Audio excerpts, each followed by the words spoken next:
Hello again from my front porch. It is a beautiful day here in Iowa, a beautiful sunny day. See, check that out. Look at how sunny it is out there. In fact, I'll give you the usual tour around the front yard. Check that out. Look at that green coming in. And I doubt you can see them over there, but there's some really fat robins running around in the yard over there. But anyway, what's really amazing is it was just yesterday that there were winter advisories and storms. We had here in central Iowa, we only had rain and then a little bit of light snowing that was coming down a little. They call it snow showers, but it didn't actually accumulate. But up in North Iowa, they got lots of snow. But now here we are, yesterday, snow, blah, dreary, blah, and now today, beautiful, gorgeous, sunny. I think it's supposed to be like 60 degrees. Go figure, it's Iowa, what can I say?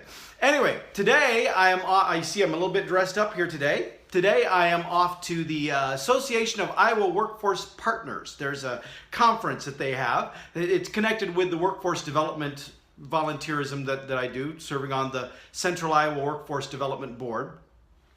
But I'm not speaking, well, I should have told you, I am speaking at this event, but I'm not speaking about the workforce board stuff that I do. I'm actually speaking about structure on the job training. So I'm really excited about this. I'm excited to be going to talk about this kind of stuff. And my colleague Cheri is also joining me because I'm going to be talking about what is structure on the job training and the really basic high level, how do you do that kind of program. And then we're going to talk about some of the other benefits that organizations can see above and beyond just making their on-the-job training better, which in and of itself is a pretty good benefit. But there are entities who have seen lots of other benefits beyond that, including the Waldinger Corporation. And so Cheri's going to come along to talk about an intern program that she built for the Waldinger Corporation, where she took the structure of the job training model I built for our project managers, and she took it and scaled it down for the interns. And then we actually linked those two programs together so that our intern program creates a feeder into the project manager training program. And once somebody has been in our intern program following what she does there, by the time they start with as a full-time employee, they've been pre-boarded, that they already are ready to step into a full-time role, and they've already done a lot of the basic stuff we ask a new full-time person to do. So they get a leap ahead, a head start actually on their career with Waldinger by having been an intern going through the program that links together. So it's really kind of exciting if you're into that kind of stuff, which I am.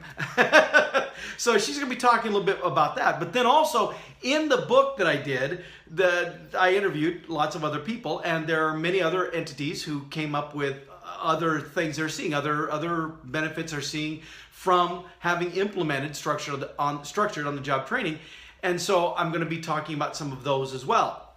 A segue from what Cheri and I talk about into that list is I'm going to be noting that those are in the book that I wrote, and then mentioning that they can pre-order the book because it is available for pre-order now. And in fact, any of you can go out and get it too. I posted a bunch of information in a previous episode, the screenshots of how to go to such and such order thing.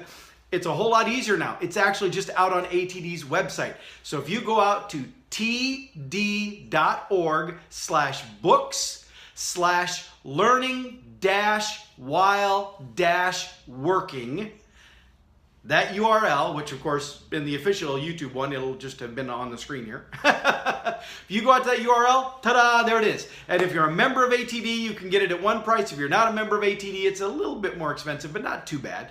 And you can just, you can pre-order it now. It doesn't come out until July. And the initial little blurb thing that I read said it was like going to be like 300 some pages. Well, the reformatting and stuff, it's down to now under 200 pages, like 170 something, I think. But it's still really cool. I've seen the draft of it, and it's happening. It's happening. And so I'm excited about that. But I'm excited again to get the chance today to go to an event and talk more about it, because this is not about me promoting a book that I've written. That's not what this is about. I'm telling them about the book I've written because it gives more detail to the thing I'm talking about. And the whole point of all of this all along, the speaking at the conferences, the writing the book, the magazine articles, all of the video interview stuff that I just did in Seattle last week, the point of all of this is really just to, if you will, spread the gospel of SOJT, because it really is an important concept. It's one that too many organizations miss out on. Too many organizations say they have on-the-job training, but they really don't. What they really have is an episode of Survivor. They put somebody through onboarding training or training for something, and then when training is done, they send them out for their on-the-job experience, which basically means throw them in the deep end of the pool and see if they can swim. Well, like I said, that's an episode of Survivor. That's not really an effective training strategy. An effective training strategy is to say, okay, so now we've taught them in the classroom, we're going to put them out on the job. What is it we want them to learn on the job? What skills do we want them to enhance? What do we want them to be able to show they know how to do when they're out on the job? And identifying those things, finding a way to document those things, track those things, and then follow up on those things. Have accountabilities, have a process. That in a nutshell, that's the core of what this structure on the job training program is all about. As you can tell, I feel very passionate about it, and I'm thrilled to get a chance to talk about it again today, especially since in this case, it just happens to also be a conference that connects to another of my passions, the workforce development system, and helping with getting people who are unemployed, underemployed, or who have barriers to employment, helping those individuals.